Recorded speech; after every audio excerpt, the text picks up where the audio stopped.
These dogs, in fact, saved my life more than once. Taught me so much about perseverance and fighting through challenges and loyalty. To tell someone they're never able to do something and never able to accomplish what they want to is just fuel for the fire. I think the scariest part of a concussion is that there's no instant cure. It's not, hey, take 2 Advils, you'll be better. Or here's a prescription from the doctor, you'll be better.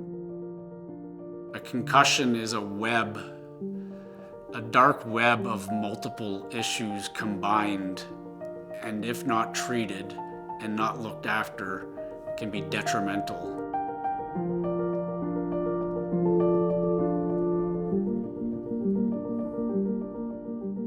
My name is Jason Campo. I'm the Chief Executive Officer with Elite Athlete Services.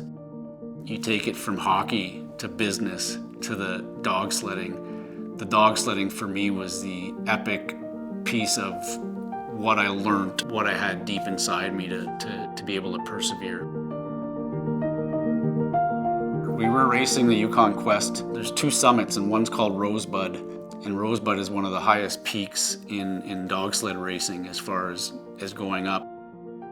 300 miles down the road, I had left Eagle, Alaska to go to Dawson City and was in the middle of a 200-mile stretch with no human contact.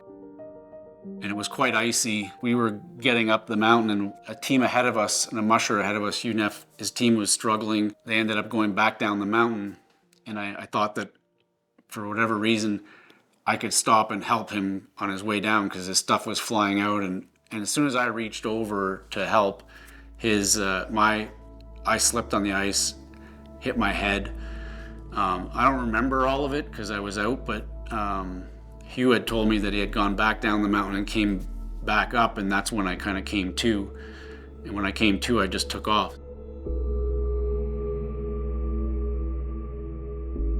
After 50 miles, my body started to shut down, and I realized that I was seeing and hearing and just things weren't right. So I stopped and camped my dogs and I fed them and I bedded them down just like I normally would, but I was really, really struggling to get that done. When you're racing, you have the option of a help or SOS button with your GPS tracker, and I hit help, and they found me unconscious in -50 weather. Had they not shown up, I don't know that I'm here to tell this story today.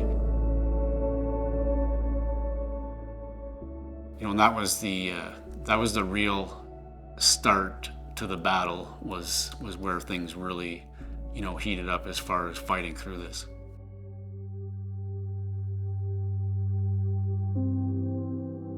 So it's easier to lock yourself in your room and keep society away, because going into society and all that movement, all that light, all the distractions, everything that's going on around you is hard to deal with.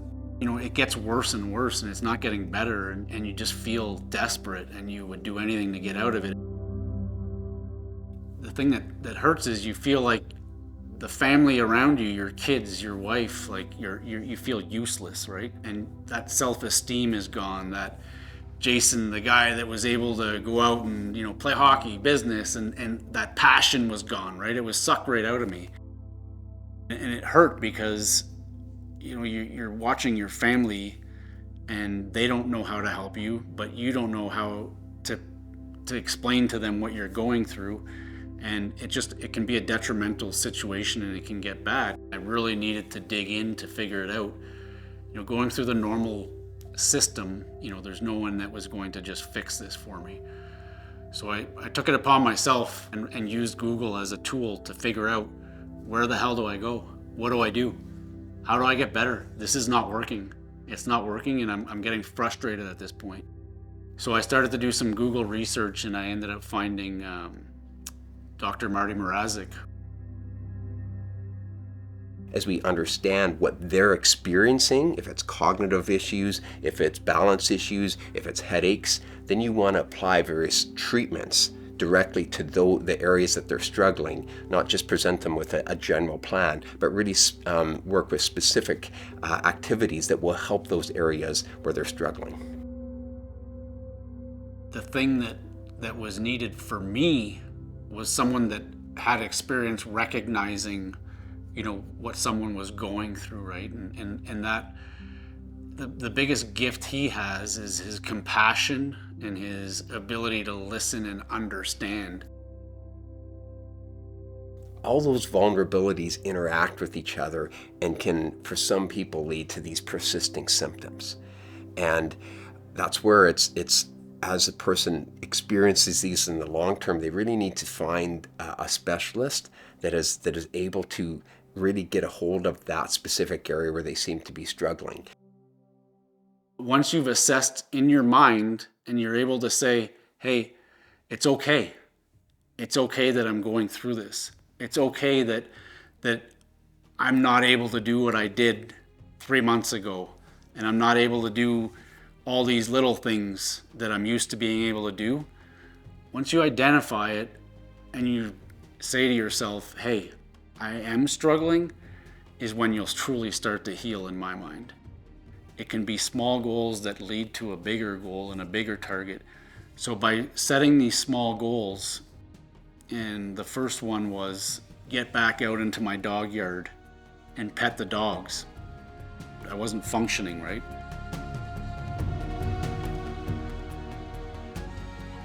Step by step by step by step, eventually to the point where I got my life back.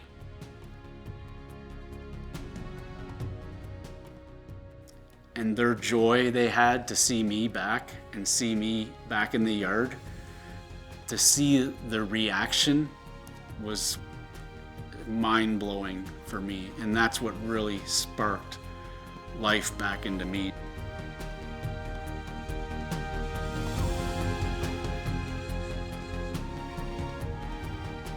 I would say to a parent, don't accept no, don't wait, don't think it's going to get better on its own. Get that help that you need now, and empower your child to get that knowledge it takes to take those steps to get out of that darkness.